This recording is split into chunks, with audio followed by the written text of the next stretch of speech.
Bonjour monsieur. Bonjour monsieur. Ok, vous étiez là la nuit du 2 au 3 où les événements se sont passés. Je peux vous dire exactement comment est-ce que vous avez vécu cet événement, ce qui s'est passé exactement? Oui. Cette nuit, aux environs de 21 heures, on les voyait sur la route. Il faufilait de gauche à droite avec des menaces de mort. Bon, et en un rien de temps, on a vu un groupe de plus de 100 personnes en allant à plus que dans leur petit marché. Plus de 100 personnes? Plus de 100. De la localité d'ici ou bien Oui, ils sont venus d'ailleurs? Non, non, non. Dans le village même. Ici, il y a plus de 100 habitants. Qui? Ils sont plus de 1000. Okay. S'il faut les recenser, plus de 1000. Oui. Et c'est comment que des jeunes. Bon, ok. Il disait au secrétaire de chef d'abord, ils ont été dans sa maison, menacés, le secrétaire, avec sa femme. Après, ils sont revenus, se retrouver encore, se regrouper au bord de la route. Bon, à 22 h, nous on était toujours dans la maison du chef ici. Bon, nous aussi, on voyait, ou bien on espérait, bon, qu'est-ce qui veut se passer. Bon, moi, hier, premièrement, alerté notre chef canton, Goudou. Et le chef canton aussi m'a dit qu'il va appeler le préfet. Il a appelé le préfet. Bon, le chef canton même s'est rendu à la gendarmerie territoriale. Bon, jusque-là, il sonnait déjà 22 h. Bon, le chef canton m'a dit que bon, il a déjà averti la gendarmerie. La gendarmerie a passé avec 2 éléments pour leur parler dans le groupe. Bon, ils n'ont pas compris.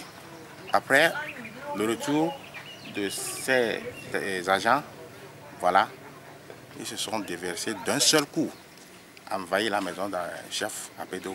Et voilà, tous les dégâts que vous venez de voir, c'est ce qui a été fait. Comment ils ont procédé? Ah, et ils ont tenu des bâtons, des cailloux. Les femmes leur apportaient les cailloux.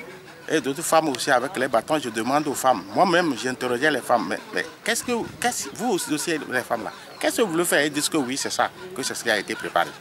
Ah bon, c'est ça? Et les femmes aussi les ont aidé à terminer ce qu'ils voulaient faire, leur objectif. Sinon, moi, j'étais là, bien. Bon, qu'est-ce que moi j'ai fait?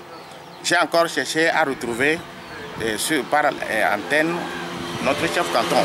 Mais hélas, je n'ai pas pu le joindre.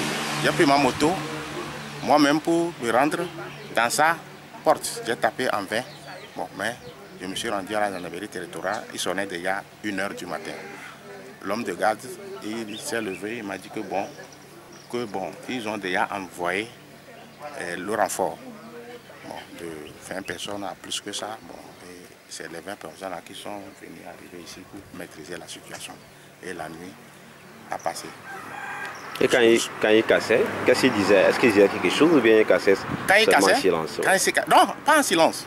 Oui. Mais c'est vraiment une violence. Ils disent que bon, aujourd'hui, à Pédo, c'est fini pour lui. Il doit quitter le village de Réunion. C'est lui-même qu'il cherchait pour tuer.